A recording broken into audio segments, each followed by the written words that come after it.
Okay, we are live. We are live with Kelly Hawks and Nicholas Karadza, and we were just saying No middle name today. Nicholas Alexander Karadza. I just didn't know why. What determines like whether or an not. emperor's name. See, that's what I was trying to tell him. Really? You It's had to like say that. royalty. It's like you an know? emperor. Yeah. What's your middle name? Tomislav Mio Karadza. Oh, see? That's Mio. pretty I don't good know. too. I think Mio's more like a poor farmer.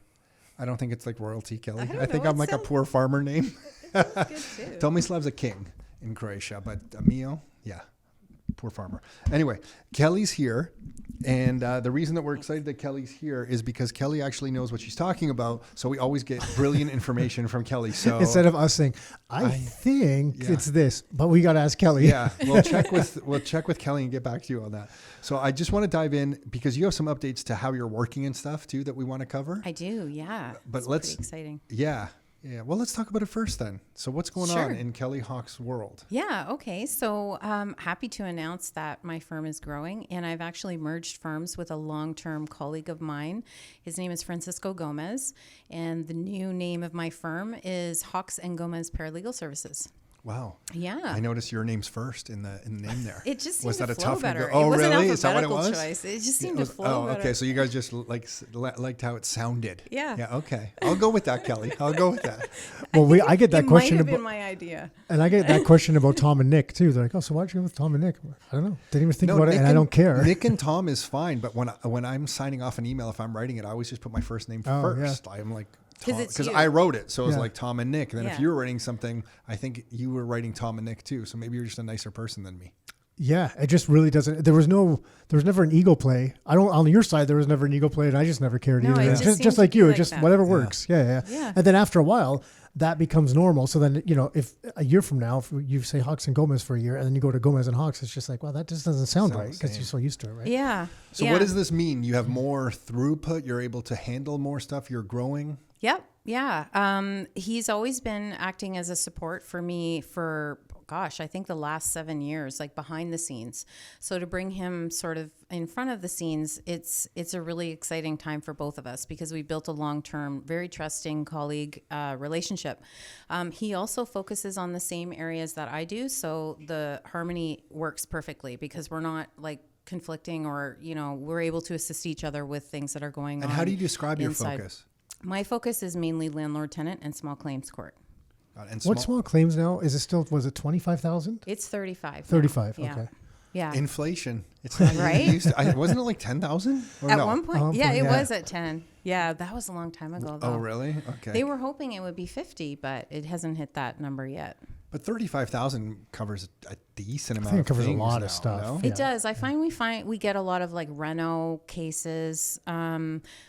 Yeah, it's just like it's a court that recovers money for parties, so it's all about recovery of money, anything that's up to 35,000. And how is small claims court busy? Like, are we through the COVID era backlog or no? They're still working through the backlog. All of the hearings are still being done online, which actually is really good for me because I have clients all over the province. So I used to have agents attend in those areas when I couldn't get to like Sudbury or Timmins or something like that. But I'm able to go to a hearing for a client in Brampton and then also one in Timmins on the same day because they're at different times and they're all done still online. I really like that part of it. That seems to be really good. I mean, there's some challenges with us submitting disclosure if it's a lot of materials. They can't, like their systems on the other end can't really accept a lot, so you have to send it in smaller amounts. Those challenges, I mean, other than that, it's been really good that way with having the hearings online, and small claims is doing them that way too. You'd think from the tenant perspective, it's better for them as well because a lot of them, to miss work and things like that to go there, it's easier to do it remotely. Yeah, so some of the tenants are in different circumstances where they may not have the ability to have access to a phone or a laptop to be able to log in. So a lot of the legal clinics are offering them the ability to go there. And then I think there's a few locations of the Landlord Tenant Board offices that are open that they can book the time to use their computer services or access so that they can provide access to them too. So it's mixed But a I little do bit. agree on the most part, a lot of them prefer to call in from their living room or even from their car or wherever they are rather than having to go wait all day at a hearing location. So it does have its bonuses. I'm just too. wondering, do you think that it's going to stick around? Like, is there any talk about, because I'm sure they've left it right now, the logic is to try to work through the backlog because it's more, you can get through it a little bit more quickly. Is there any talk that this is going to be a more permanent change to allow these things like virtually? I wish I could say there was, but they're really keeping that close. I don't really know what they've decided yet. I mean, they've had some significant challenges with working through the backlog. So I don't think they've had a true run of what it could be. I think they've also injected a lot of money into utilizing this platform and to getting training done for things like that. And I don't see them wasting it. What platform? It is the government. Zoom Pro? Yeah, but they've had to train I'm people. joking. So I'm joking. yeah, so here... The government paid for Zoom Pro level Right? and it reinvented the entire court It is. system. It is That's about true. it is $20 a user. So I mean, Yeah. it's, Well, you to know. change the laws too about it, right? Got it. Like access to justice, allowing other people in. I mean, they've had some things happen that weren't really positive where it got hacked. There were we people heard about coming those. in. Yeah. Oh, I was in the hearing room when I guess it happened in like 4 different hearing rooms at the same time. Is that where somebody started playing like pornography videos or something?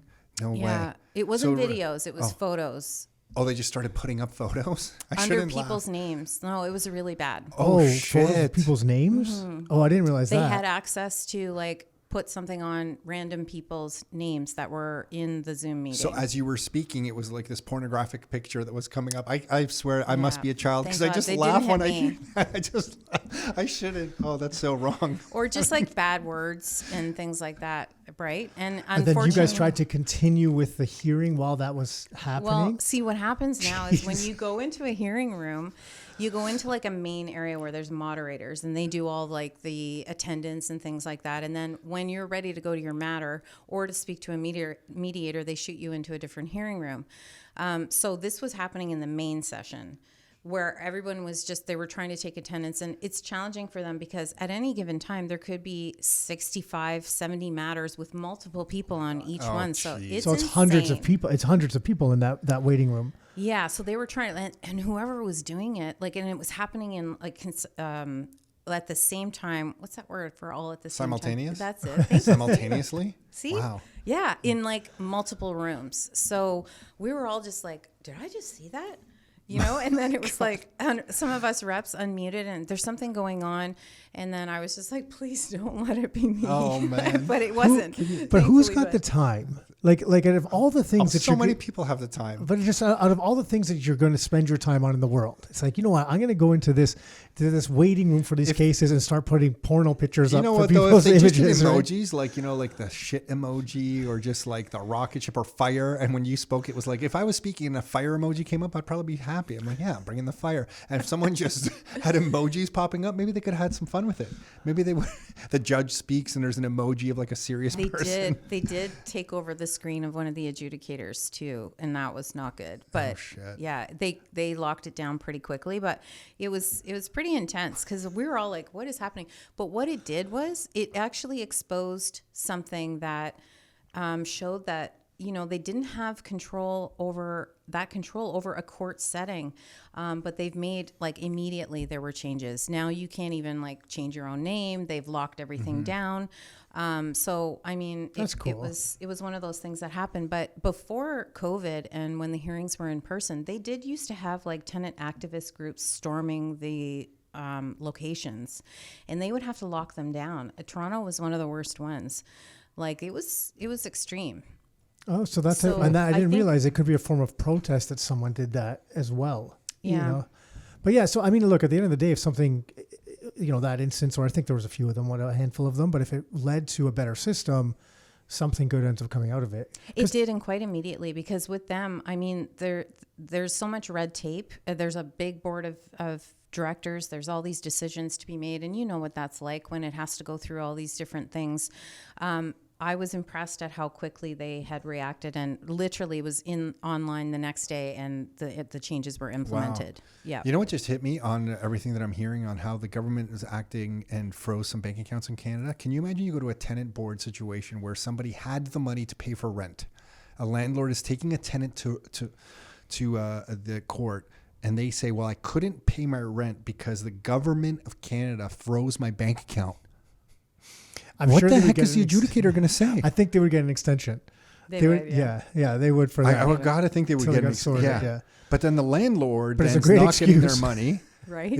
Like how do you? Sorry, I wanted to, but there's money in my bank account. You can see the balance. That's but one I haven't heard yet. Yeah. You know that's coming. That's got to come at some point. Now no? it will. I can't wait to hear how that one's going to be handled. Oh, sorry, we are the ones. Yeah. Because I guess the person there is representing Ontario. The adjudicators, the Ontario court system, correct? Or is It's a tribunal. Oh, it's a It's a tribunal. board of directors who is a tribunal of Okay, Ontario. of Yes. Ontario. It's the Social Justice Tribunals Got of it. Ontario. There's a number of them. Oh, but it's one. There's So like, then, I don't know, somewhere probably over 50 different kinds.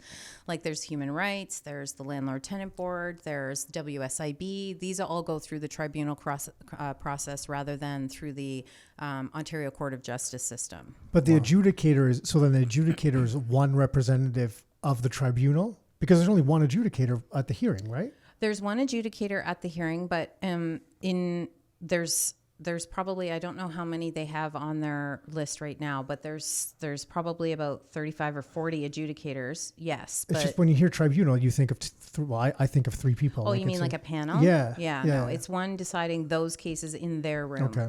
Yeah. Yeah. Okay.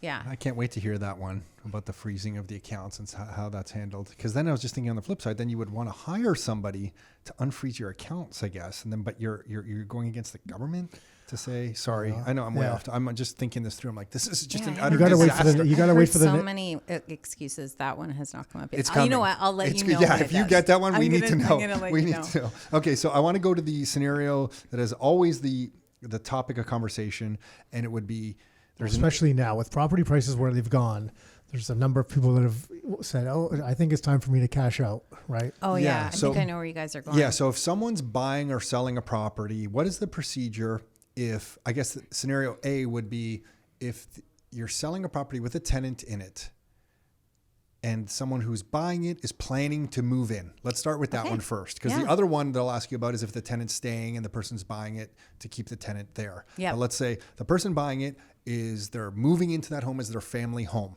Yep. What would have to happen for that to work? So first I want to tell you guys that this is a really good topic because I probably get at least one call a day about that. So 5 a week and sometimes more. Okay.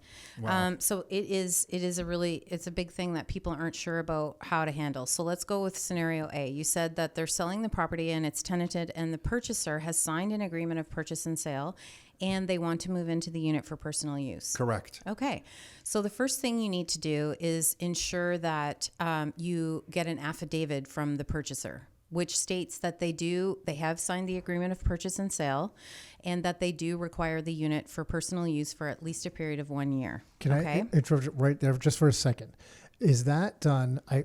My assumption would be that would be done after the agreement is firm. So if there was a financing or inspection condition, which isn't as common right now, but usually you would wait until it's firm because then you can't truly sign the affidavit and serve it until it's a binding agreement. Is that correct? That's a fair question, and maybe I should ask you, how long does that take from the time they sign the agreement of purchase and sale? Most common is still one. It's a little bit less now, but let's say a week is historically that's like the most common time for a typical residential transaction. It would be a 1 week conditional period. Yes. So in that case, yes, you would definitely want to make sure that it's a firm offer because once that's signed and the financing goes through, then it's happening, right? So that's what would trigger the notice that would need to be served to the tenant, and that's the N12 notice. So affidavit first. Yeah. After And the deal is firm. The reason why the seller wants to get the affidavit first is because if there's a bad faith application, meaning that the intention wasn't there at the time of serving the tenant the notice, it's the landlord that is exposed to the liability because the tenant would have a year to file an application against a landlord for bad faith. Got it. So if you have that affidavit, the landlord or the seller is protecting themselves and knowing that when they serve that notice, it was in good faith. Got it. Okay. So it Okay. lets the owner or the person selling, who is the landlord, they're in the clear. They have this affidavit that they've requested from the buyer after the deal's firm to say, yes, we are in fact buying this to move in for at least 1 year. Right. And then Is that new, in that good for at conscience- least 1 year part? So remember when we talked about the changes with the Yeah. bill? Yeah. So that's all part of that. Okay, Bill 184. Yeah. So they made all these changes to what that process was going to look like, the compensation that's paid to the tenant, and also the requirements when filing the next step, which would be the application to the board to get the termination of the tenancy after you've served that. They've made a lot of changes to that too. So you serve the N12. Yep. And then after the N12 is what you just mentioned? Yeah, Which so is, then can that you would be repeat filing the L2 application. And that can't be done just on its own with the N12. The property owner or the seller also has to provide an affidavit, because remember we talked about the changes that they made where if you've served that notice to any tenant of any of your properties in the last 2 years, you have to disclose that. So your affidavit has to say, I've served this N12 to this tenant at this property because I've entered into an agreement of purchase and sale, and I have or I have not served any other tenant in the last 2 years. If you have to disclose what they are, who they are, and what properties and why. Why are we having to do that? Because remember when we talked about how some landlords were using that notice just to get the tenants to vacate the property? Yeah. Well, they've really come down on the criteria and the disclosure and also the penalties on landlords doing that unless it's in good faith. Yeah, because some people were doing it in bad faith, saying it was in good faith, and then they were kicking the tenants out, raising rents a lot, and re-renting it. So now they'll look back and they'll be like, well, you've done this 3 or 4 times. So now if you have a portfolio of properties and have legitimately sold 3 or 4 properties and the sale goes through and the people leave. And you have the affidavits from the purchaser. Yeah, I don't think that's going to be a problem. But they're looking for the people that were kind of skirting the system before, I think. That is exactly right. He's got it. I guess I'm thinking when you had the affidavit, what are you doing? But yeah, this is before. That's from the buyer. So they want They want to know that it's, everybody's on the same page here and that they can, in good conscience, end the tenancy. Now, I actually agree that it's a little bit overkill, because if the tenant finds out that that's not what actually happened, they actually have a whole year to file an application against the landlord saying it was in bad faith. Well, and just for privacy reasons, as a landlord, I don't like listing off other properties. Sure, yeah. Like, You well, wouldn't whose do that in business your is that? affidavit, but you would have to attest. You have to say it in your affidavit. Okay, but you don't have to but list then off the addresses. You would have to provide it as testimony at a hearing. You would. Okay. Yeah. At a hearing, you would. But when you're doing the affidavit at that step, you don't have to list off the addresses of other properties. No, but you have to disclose that you did serve it to them. Yeah, Yes. got it. I could disclose that I did do it on three other three other tenants. tenants, but I don't have to put the property addresses. That's a really you tripped me up on that. No, that's fine. Because You I think you probably in mine, do. You I have done them because I just want there to be no question Sure. that they're questioning. I'm just it. thinking for privacy reasons. Why is it anyone else's business knowing other properties that I own? Yeah, but think of how many questions you answer to the government and the banks in your life that is none of their business. I know, but I mean, where does it end? Well, it doesn't end here. What you choose. I guess it's what you choose to disclose. But I see, to get what if you're want. asked, you're going to have to disclose it, and you're putting it in the affidavit just so it's clear, it's clean, and it's Yeah. done. Okay, so this just But to before we move forward, there's one component to this about that I would just add from on the real estate side, not your side, but from a seller, because we've been in this situation and it ended up in a lawsuit, and the buyer in the offer requested vacant possession of the property. And Yeah, the this is huge for both of us. Yeah. For both sides. Yeah. Okay, so and the seller was like, okay, yeah, no problem. So there was a verbal conversation that said, yeah, like as long as you'll sign the affidavit, we can file the N12 and we can start that process. However, that was never put into the purchase and sale agreement. So after the deal was firm and they're like, well, we want vacant possession, they said, no problem. We'll file the paperwork. Yeah. We need the affidavit signed. The buyer said, well, I'm not going to sign the affidavit. Like, I might not move in. You have to sign it. And the seller's like, well, no, I can't sign it because that's fraud. Like, I'm not able to do this. Well, not only is it fraud, but they're not the ones supposed to be signing that affidavit. Yeah. But they wanted them to take care of the entire process of getting rid of it, like as they were moving in before closing, and they couldn't do it. And because it wasn't outlined, so I would say if anyone's in this situation where the buyer wants vacant possession if you're selling the property, to put in the paperwork that they agree that they will complete an affidavit for these purposes, stating what needs to be stated. You know, they'll be moving in for a year. So you're and all not that left stuff. in this jam. So you're not left in this jam, because what happened is in this particular case, the buyer decided not to close on the property, decided to sue for damages. The seller's countersuing. It's still going through, you know, these things get dragged out. That's right. And now they're stuck like this. So it's just like a little thing like that early on can avoid a pain in the butt, right? Very good point. And from my side of things, if I don't have the affidavit from the buyer, if I'm going ahead and filing the application, potentially I'm not completely protecting my client from potential liability for those reasons that Nick just said. And so, sorry, Right? the second step after the affidavit is the N12. What is the N12 doing? The N12 is the notice that says tenant's name, landlord's name, your tenancy is ending within the 60 days because I've entered into an agreement of purchase and sale and the purchaser requires it for personal And the use. L2, the next step is then doing what? That's an application to the board to get a hearing date so that you can present all the evidence and get the board to end the tenancy. Oh my God, I just merged them together. I just thought the N12 was enough. Filing the L2. Yeah, and the reason why you want to file the L2 is that if you serve the notice, and sometimes this works, and it's great that the tenant gets it and says, "Oh, okay, you know, we've really loved it here, but we are going to move." But there are those cases where the tenant doesn't vacate, and then the 60 days has come, and then you're like, "Well, you have to go," and they haven't gone. So if you haven't filed the L2 right away, then you've put it off for 60 days to try to get a hearing date, because the only way you can get them out is with an order from the board. Yeah, that then a sheriff can enforce should Yeah. they need to. Okay. And so the other thing, just one sec back to what Nick was saying, is that what I'm encouraging a lot of agents that come to me about this, or even clients, is just to talk to their agents about adding a clause in, because in the past you could get a hearing within 6 weeks. But for this type of reason, now you can't.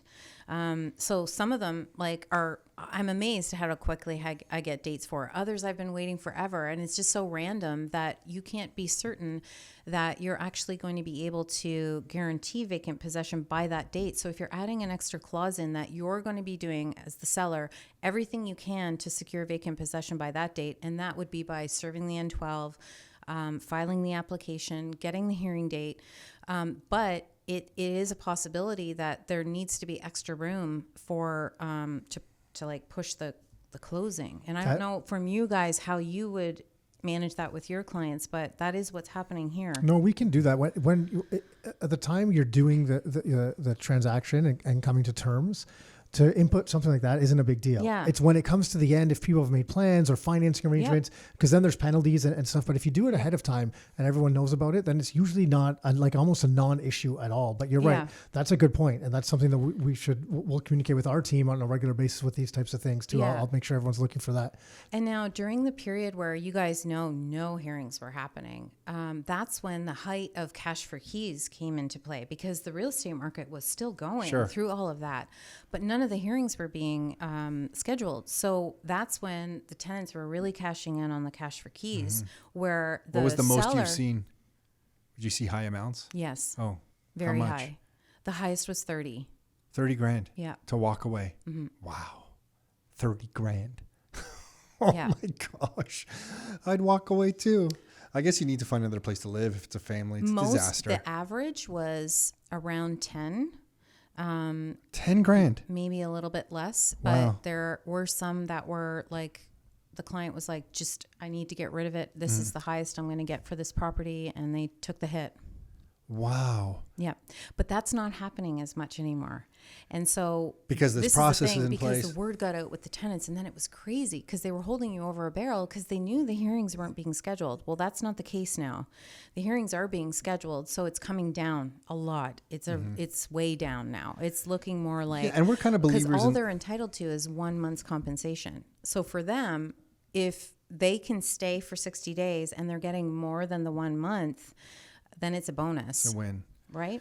So anything, okay, so Yeah, to recap. yeah, so the recap is after the agreement of purchase and sale is firm and you have a firm deal in place, you get an affidavit from the purchaser that they're in fact moving into the house. That request should also be embedded in the agreement of purchase and sale so that you make sure you're getting that Yep. affidavit. The next step after that is filing the N12 with the No, it's serving the N12. serving the N12, Yep. serving the N12 to the tenant, just Yep. letting them know, here's the situation, here's the dates you should be aware of, house is being sold. Yep. And then Do they get a copy of the affidavit, or is it just the N12? When it comes to the hearing, if they haven't vacated the property, it would be part of your disclosure, so they would get a copy of it. Okay, but typically when you serve the N12, does the affidavit go with it? No, right? Okay. So the N12 is served. After the N12 is served, then you file for an L2, a Yeah. hearing at the landlord tenant board Yeah. to get all of this get an order from the tenant board that this tenancy is officially terminating. Yep. Correct? Yeah, because you've satisfied all the sections of the act whereby they are then giving you termination of the tenancy so the purchaser can take Okay. the property. Is there And a during waiting- that process, you're also going to have an affidavit from now the seller. That's right. Saying if they've ever done this with another tenant Yep. recently within the past year. 2 or years. 2 years within the past 2 years or not. Yes. That's included with the filing of the L2. Yep. And then, as I was saying, the tenant is entitled to 1 month's compensation. So that has to be paid to them before the termination date on the N12 notice, and that is a 60-day period. So let's say you were serving one today, then the termination date would be April 30th.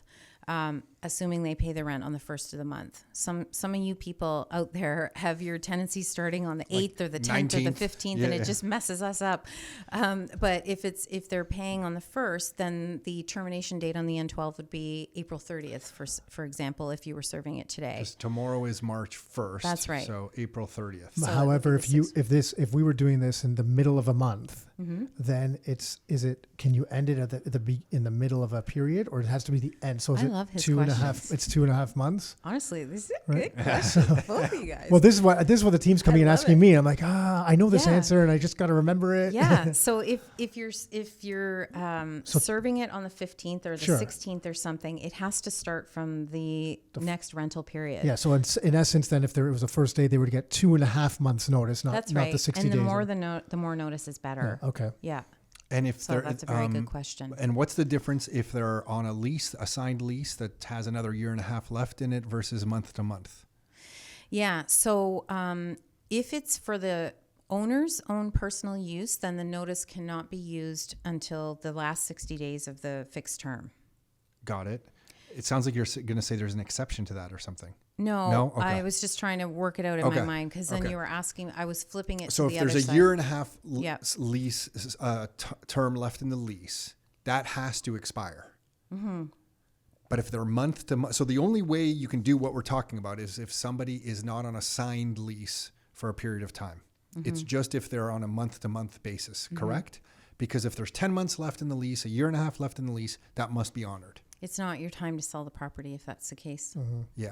Can Okay. you do it and serve these notices with the date, the eviction date, or that they would have to leave at the end of the lease? Like, can you just do it 6 months early? So if there's 6 months left in the lease, can I sell the property, serve these notices Do a as long closing as, of 6 months? yeah, or just let the people know they have to assume the tenant for a few months forever. But you can go through this process and just say, okay, your tenancy's coming to an end 6 months from now. Sure. Here's the notice. It's okay. a minimum 60 days notice. Yeah, so you don't have to wait till closer to that time. You can give them all the notice at that time, as The long only as you've abided by the proper rules and that. So sort then of it's stuff. Yeah, you just can't do it at the beginning of the tenancy. Okay. So you can't say you're starting this year and then this is an N12 for next year. You can't do that. Yeah. So it's in your benefit not to sign a new lease with a tenant, really. I know people don't want to hear I don't know why that. you do. I Okay. don't know why people do because it I don't automatically either. it Yeah. automatically goes into a month to month after the first term.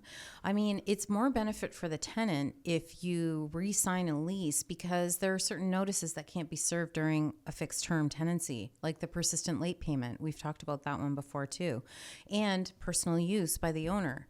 So, I mean, in Ontario, the leases automatically transition to a month-to-month after the first term if it's not renewed anyway. I can see if we had a major vacancy problem, maybe you want to try to lock somebody into a lease, but we have no vacancy problems here. But they can break the lease anyways. They can break the lease with 60 days notice, correct? He's right, they can. Yeah. So With no penalty. Oh no, what has to happen? The landlord has to prove that they're advertising the property and that they try to fill it and not really, the tenant could be liable for any damages, but you would have to chase them. So if you couldn't refill the property for 3 months, they could be liable for those. But in today's world, if you're actually advertising the property and looking, you're not going to really incur many damages, right? Yeah. So in the past, that's the way the law used to work. If they broke the lease, you could go after them for the remainder in using those things that Nick said by proving that you were actively trying to fill the property and that they had breached the terms of the contract. But that's not the way it works now. They only get, they're only responsible to pay up until the day they vacate the property. Okay. So even if they leave on like the 21st, the board's not going to issue an order till the end of the month, right? They're going to only give you rent owing up until that 21st day. Got it. Yeah. So the lease really, and then all the other, it's not Landlord Tenant Act. It's I know the proper name for it. Is it Landlord Tenant Act? But anyways, Residential Tenancies Thank Act. you. That's what I was looking for. And all those rules still are still applicable. The same, whether it's a lease or month to month. So you're right. There's almost no benefit. That's why I'm always shocked when landlords panic to get a new lease signed. I know, it's and never. I tell them I've all never the time. understood it. I share the same thing, and No. they always look at me like I'm crazy. It's but I'm only like, to the benefit of the tenant. yeah. They do not have to re-sign a new And lease. I might this sound. comes up in my classes all the time too. Yeah. Okay. Okay. So then that's it. So we've covered the whole process now. Yeah. So then you go to the hearing and you state your You present position. the affidavits. Yep. You show proof that you've paid the compensation by the date, by the 60. That's the 1 month's rent compensation. That's right. Okay. Yep. And if you don't pay the compensation, it's so sad to see people People try not to pay the compensation? No, but what's so sad is that they've waited for their hearing date and they didn't pay the compensation and their application is dismissed. Why is the court system like that? Why? Or the sale falls through. Oh my gosh. Why is our legal system like that? If someone forgot, they don't do this often, can't we just say, hey, within the next 48 hours, make sure you've paid? No? They What the heck? Yeah. What a joke. Anyway, sorry. Okay. And then in circumstances, if they don't leave, then you hire the sheriff and like a typical eviction, and they're removed, and that's it, right? So that's hire the sheriff, because many people don't know how to do this, you would take the order. Can I ask you to explain? You take the order. How do you hire the sheriff? Yeah, you take the order that you get from the landlord tenant board to the small claims court enforcement desk, and you fill out an eviction request form and you pay their fee, and then you have to give them a copy of the landlord tenant board order, and then the sheriff will schedule an eviction and they'll contact you and let you know. How long will it take usually right now? Honestly, it's been really good. Pretty quick? Yeah, I'm knocking on your wooden table because it's been good. I mean, a few weeks. Some of them are a little longer in the bigger cities, but I'd say at most maybe 3 weeks. The downfall of all of this is because of the lack of housing that we have for these people who do buy properties, and then you dislocate a family out of a property. For that family to go find something is just such a treacherous adventure right now. Like, it's horrible. Yeah, it's a horror show. Yeah, it is. But what I find is with tenants who are cooperating, oftentimes I'll suggest, even if they've got a good track record with their tenancy, that maybe the agent can help put them in someone else's. So if everyone's on good terms, it'll usually work out. Sometimes it really does. Yeah. It's like, oh, this is a great tenant, but that's the flip side is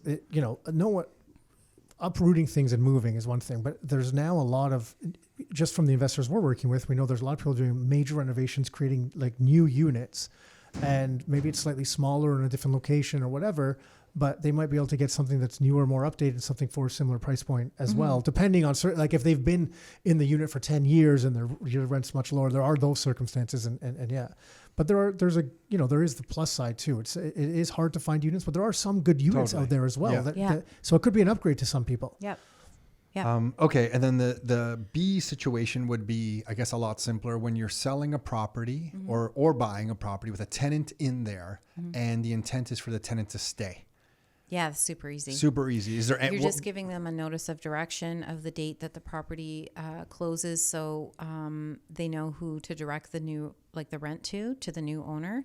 And then there's an obligation on the new owner to provide them with their contact information, et cetera, et cetera. So, and a notice Super of direction simple. isn't an official form. That's No. literally just a little letter you write Yep. out. Here's what's going on. Yep. And that's it. Yep, we No sold the hiccups. property. Okay. The closing date is this, so your new landlords will be this, and then they will contact you at that time. Okay. The only hiccups I tend to see on those kind of situations, if the property's closed on the 5th, rent was collected on the 1st, the lawyers have to prorate how much rent needs to go from the seller to the buyer. Sometimes Yes. that gets a Yep. little, And it's last pretty month's rent. straightforward, and last month's rent. Yeah, but some sometimes there's lawyers some little sometimes like hiccups. just totally forget it. But that's not the hardest thing to correct after the fact. Yeah. So yeah, that does come up though. So that's a really good thing to bring up, because when the property is closing, they should be transferring the last month's rent over because the tenant has paid it. Sure. So Yeah. the purchaser, if they don't have that last month's rent, then it either has to be worked out in the numbers or it has to be documented somewhere, because they're going to end up paying interest on a last month's rent that was collected prior to them even owning the property. Got it. Because it's the tenant who's entitled to it, and they won't let the tenant go without it. It's going to have to be worked out at the time of the closing. And if the tenant's closing on pays rent on the 1st of the month, it's kind of might as well close on like the 3rd of the month, because then you get that month's rent prorated back to you. No? If I close on the 3rd of the month and the tenant paid the previous landlord who I'm buying the property from on the 1st, I get a little bit Yeah, of it money gives you a coming little bit of back to me. credit, like a little bit of Yeah. slush fund you can use for mortgage payment or something like Yeah, that. something. I was thinking about something else. What about if oh man, I lost my train of thought. It was Was it about the interest?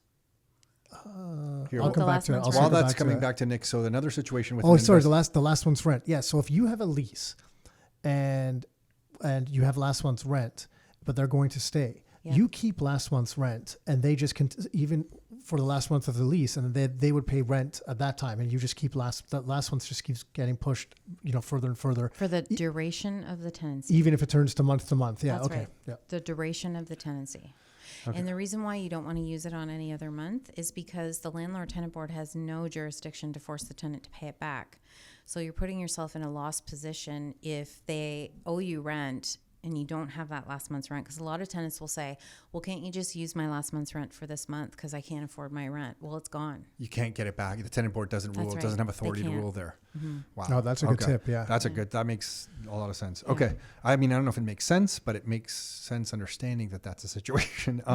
Okay. What about this situation? Comes up a lot in student rentals. One of our investors is going through this right now. Student rental. Group of girls put a deposit with one landlord to move into that house. They find a better house, and the deposit that they gave was, I guess, last month's rent. Okay. And they find a better house, and they want to move there. And the tenancy has not started yet. It starts May 1st. They signed a lease, I think. They signed a lease. I think, I'm trying to think if in this situation they signed it. Let's say they signed a lease. We might not even change. I don't even know if it matters. They We'll see. signed a lease and they gave last month's rent, but they found a better house, and they told the landlord, oh my gosh, we're out. We're moving to this other house instead. And that new landlord's encouraging it because this new landlord wants the tenants. But they want their deposit back. But they want their deposit back too, even though they're kind of breaching what they signed and said. Does the previous landlord really have much grounds to stand on? Because I think my advice would probably be just give them their freaking money back. Yeah, that would be my advice. But legally, what's the legal answer? That would be I my guess, advice. There's going to be demand for your property as Move a good on. person. Yeah, just let it go. The tenant will get the money back. All they have to do is file an application to the board. Oh, they'll get it Oh, back. really? Even if they signed a lease, no Yeah, keys the were tricky thing is exchanged. They So, haven't taken possession though. yeah, so Yeah. no keys were exchanged. They haven't Oh. taken Because possession. the contract was to start when they took possession, right? Yep, May 1st. Oh, because no keys and have changed hands, it's really not an enforceable contract. Yeah. So they get their money back. They will. Yeah, that's not a What's great. the Save form yourself some heartache. Just give them the money back. Yeah. We always operate like that. Clearly, Please it take wasn't. them. It wasn't Meant to be. What's the form the tenant would have to fill out there? Do you know? It's an application to the board, and it's a T application that says I want money that is owed to me. I can't remember the number. Okay. I'm I sorry, want my- guys. I don't No, know. no, I that's don't remember fine. the That's I want my number. money No, application. but there is That's- one. okay. There is Yeah. one, and they're going to get it back. Okay, so that answers that. Okay, so another situation, and this is some of the stuff that my son has been going through, kind of on and off, but I think it's good for everyone to know, is that their property got broken into. So back door smashed in, and then bedroom doors kicked in. Someone just ran around trying to do a money grab. They weren't there long. They vacated. To students, they're trying to do a money grab. Yeah. Yeah, In they go, London, right? Ontario. It's happened to Jeez. our student rentals in Hamilton before. I think they go for They know computers. Yeah, for sure. computers and Electronics. cash. Yeah. And they know during the holiday season, a lot of the students are home. So sometimes you have blocks of property, Yeah. like literally 2 or 3 blocks in a row where no one's living. So you can We've just go seen right- this multiple Oh, times, yeah. and there'll be like 8 break-ins on the On the street. yeah. That's And usually brutal. it's not that much damage. It's usually a window broken to get in, and then someone runs through the house.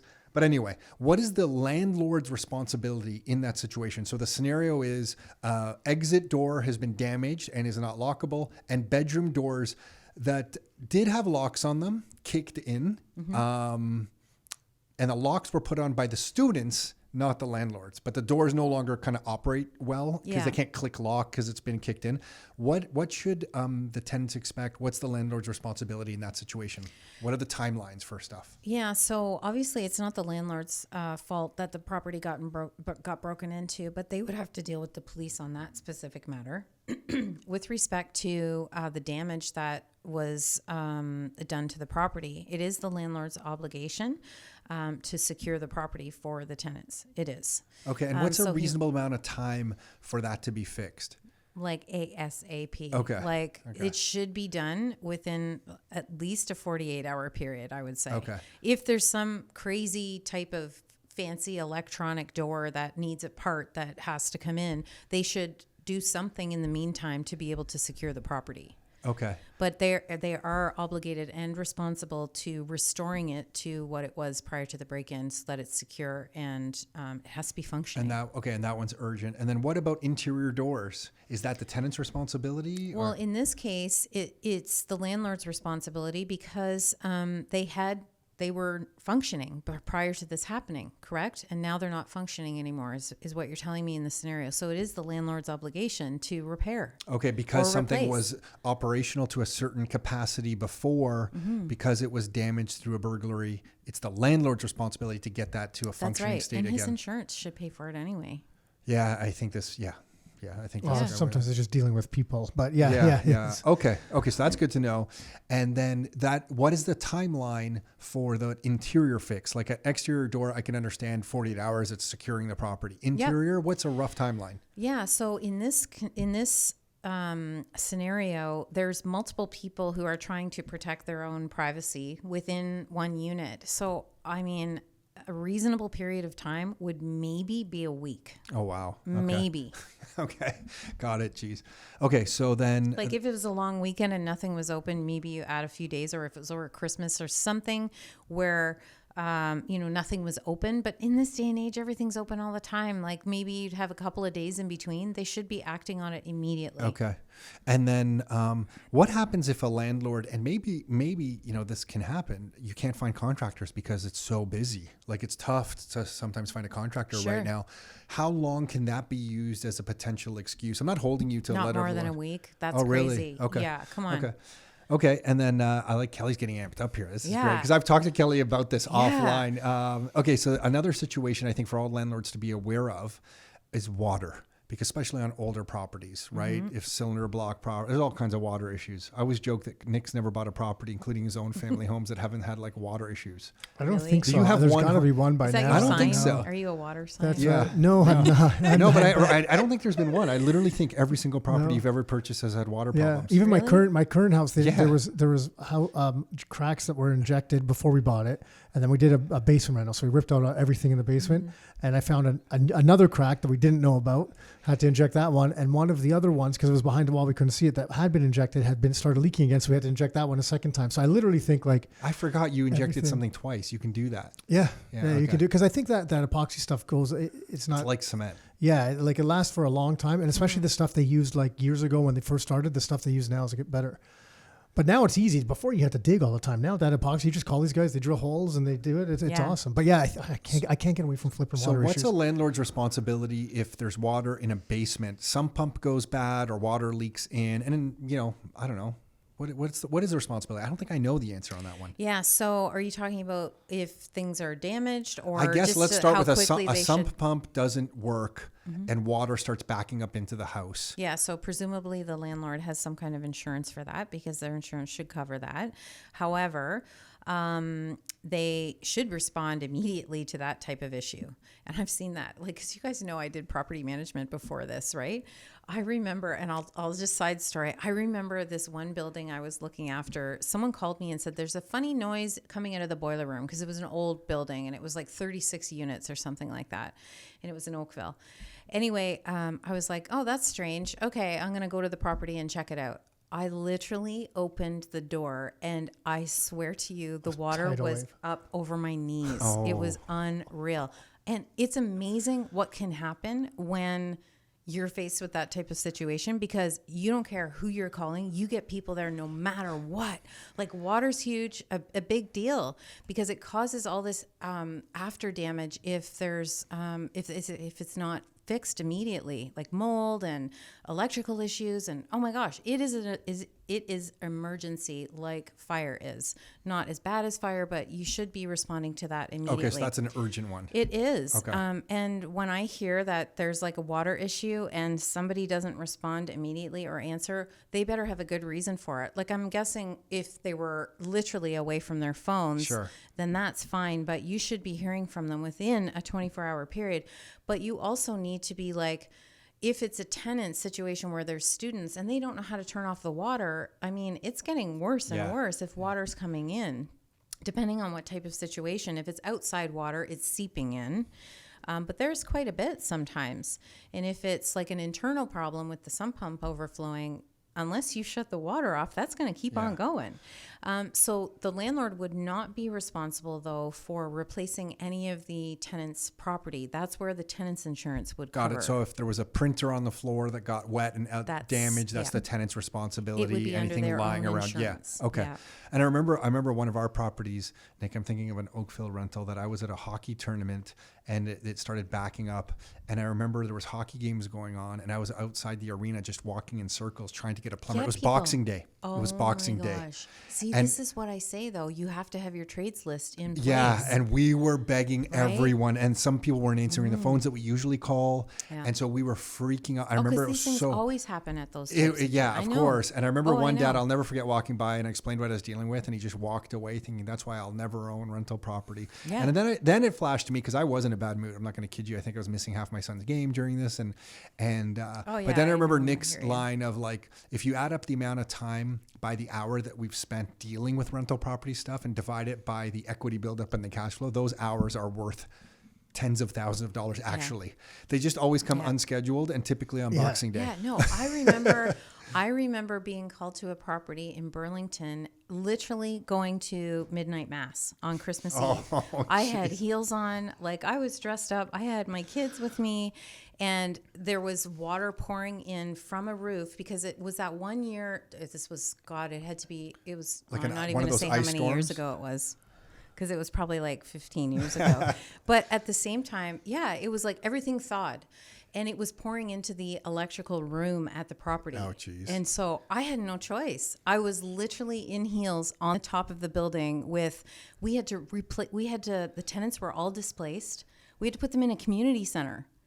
I'm not kidding. Like, I had to call and make all community these center. emergency calls. I was like, and I was so thankful that I had all of my trades lists already in place, because I just called them all. I'm so sorry. You know we're going to pay. Here, like, This you gotta is get why here. Blah, blah, this blah, is blah, why blah. we tell Nick and I always value tell of your everyone network, the yeah. value of your network. So when It we have is. investors who shop around lawyers, mortgage, any professional Well, services, you could shop around, but if it's $50 and you're risking a relationship and taking someone out for a small thing, we're it's like, why are you shopping these people around? These are the professionals that Yeah. you want relationships with, so they can answer Yeah. your call. And every single one of them came. Yeah, good for you. Awesome. That is the we've yeah, had some contractors tell us that they wouldn't come unless it was. that they also quote certain people certain amounts, like a certain price for a job, purposely not to get it, because after That's right. working with them once or twice, they don't even Oh, want yeah, their I hear that business. all the time. So they just they're like, oh yeah, I quote this, because we've had people say, they're like, oh, we use that. Did you know this person? Mm-hmm. Their prices are this high, and in the back of my head, I'm thinking, I'm like, well, I just used that guy last Yeah. week, and the prices aren't that high. And he Yeah. told me he's not So- booking for 6 months. Yeah. Meanwhile, we got him in in a week, and the rate was great. Yeah, So and it's I mean, you want to be calling on them when it's not just emergencies too. Totally. Do you know what I mean? Yes. Like, they got like Yeah. They got a Christmas card. They got like, you know, you're on our list. You're like Somebody we know it was actually some frozen water pipes on, I think it was like Christmas Day, was out at a property thawing out, Nick, you know, the contractor I'm talking about, with like a blowtorch thawing out pipes for a tenant like on Christmas Day. And he only responded because of how much business goes his way. that's And, right. yeah. And you've built a relationship Totally, with it's them. a relationship. Honestly, yeah. So, okay, another situation would be animals in the attic. That's the landlord's responsibility. These are all current. That's going to be a Netflix special. Yeah, or these are something, right? these are all current Animals in the examples. attic. Animals. We're on to like random questions now. Yeah. Animals in the attic. That how timely does a landlord need to respond? And I'm assuming that is a landlord problem. Oh, Is yeah. that, okay, that's a landlord Yeah. problem. And then what is a reasonable amount of time for a landlord to react to that one? Yeah. So obviously they want to be responding to it immediately because they could be chewing wires. I mean, it's actually, I don't know if you've ever seen photos of stuff where it's gone on long where Oh there's God, we animals have. that- Crazy stuff. It's nasty. 48 hours. But if First call for sure. And then like I've scheduled somebody, they can come on, like in 2 days or something like that. So they should be responding within a 24 hour to 48 hour at max period, but they should be having like things scheduled within a few days. And you're thinking because of the wires, because the flip side to that is like, well, they're not really Nesting. impacting, but if they're not really impacting the home that the tenants are in, it doesn't impact their lives on a day-to-day basis or So anything. you're Yeah, asking but like it you would could be- take Well, a week I'm or asking something? like, why can't they take a month? Like if they want now, it'd be stupid, you know, because it'll just do more damage and nesting. But if there's a raccoon that's living in there for 2 days or for a month, Is it affecting the reasonable enjoyment of the tenancy? yeah, other than some noise, a little Yeah. bit of noise here and there, does it really impact? Well, no, and I guess that the answer is That's- yes. it It's is. It would impacting be. their reasonable enjoyment That's right. because of It the would be. noise. And yep. Like I know what you're saying. Like, really, is it a big deal, that noise? But I guess Yeah. their response would be, yeah, it's a big deal. But where do you draw the line then? Because what if it's mice?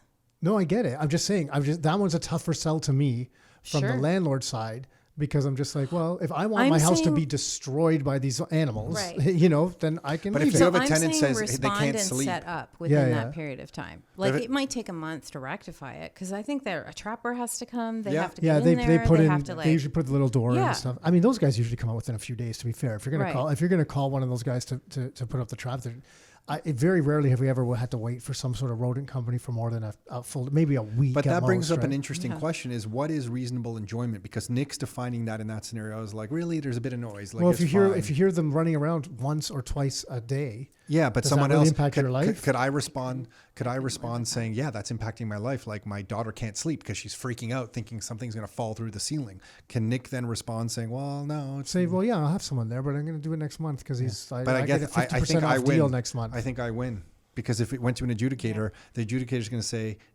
is your reasonable enjoyment being suffered or thwarted? What word am I looking Okay, for? so let's use this as you an would example. be in the position where you would be defending yourself more so than Yeah. he would if he's. But then, so what responding more damages if immediately. like what even the water situation or anything?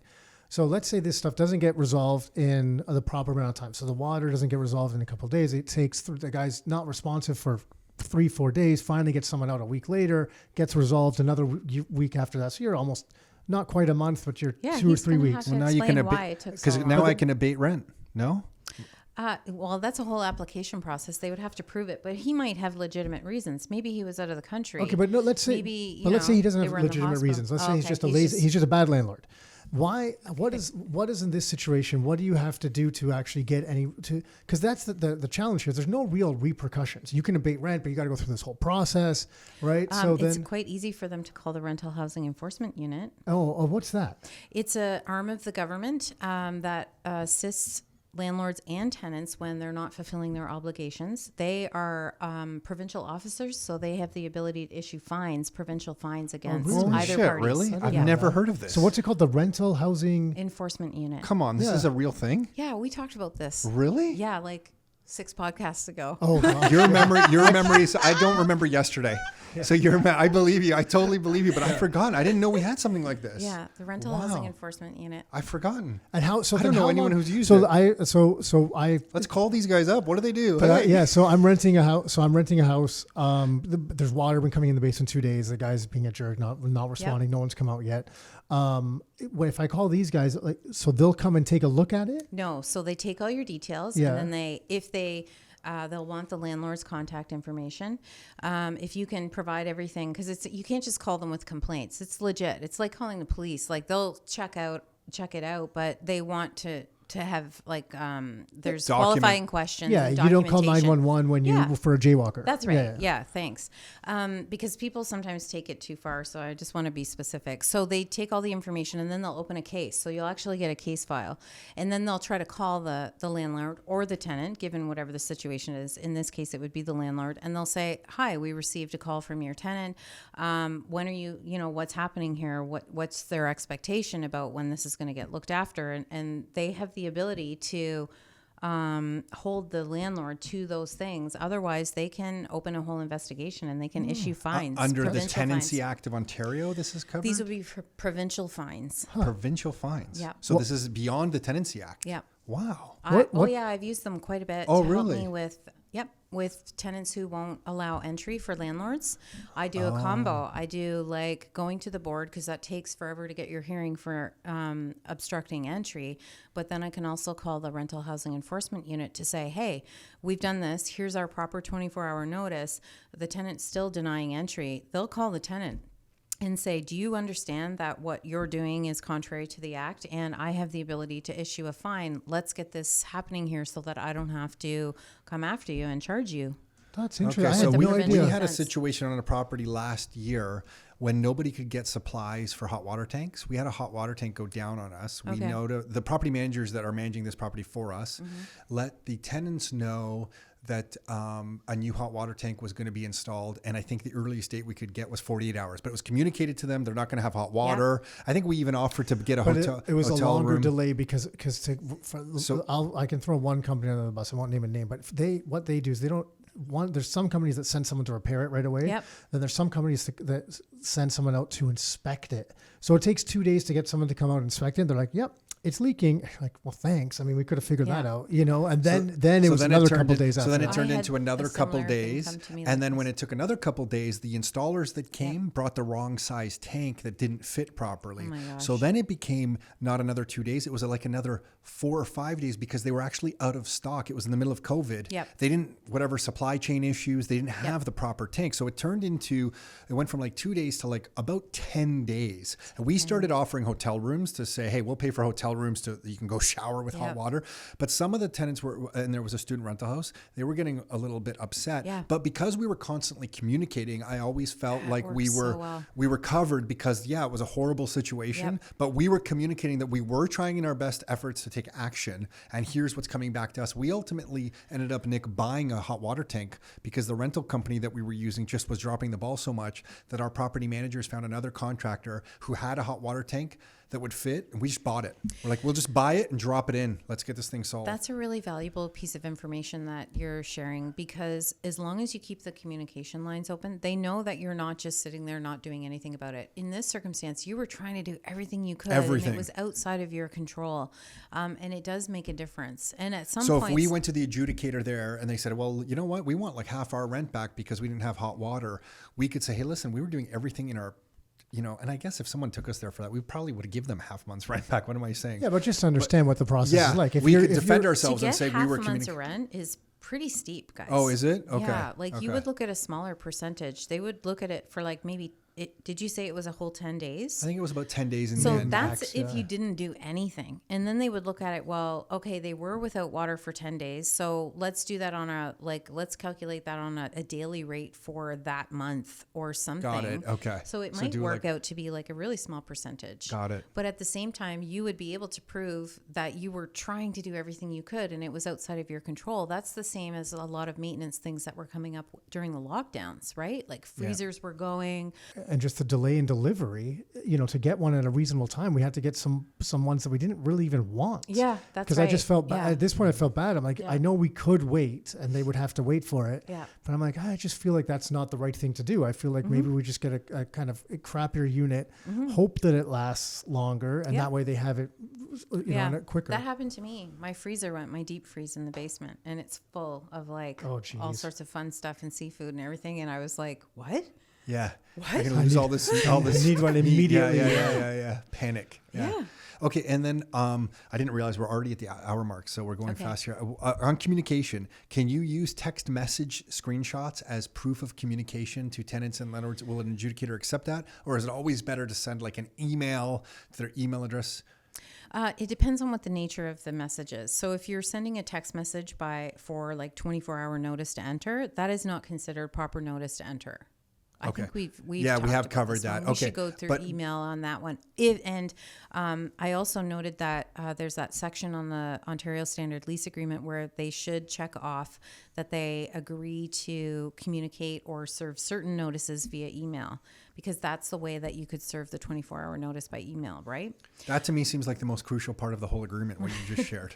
Honestly, because even if there's no agreement, which some people still do. No agreement. Sorry, we don't have a lease. What do you mean? Yeah, no lease agreement to start a lease. Nothing. Yeah, got it. Okay, but then I guess going back to our earlier conversation, if money is exchanged and keys are exchanged, what that falls under the Tenancy Act.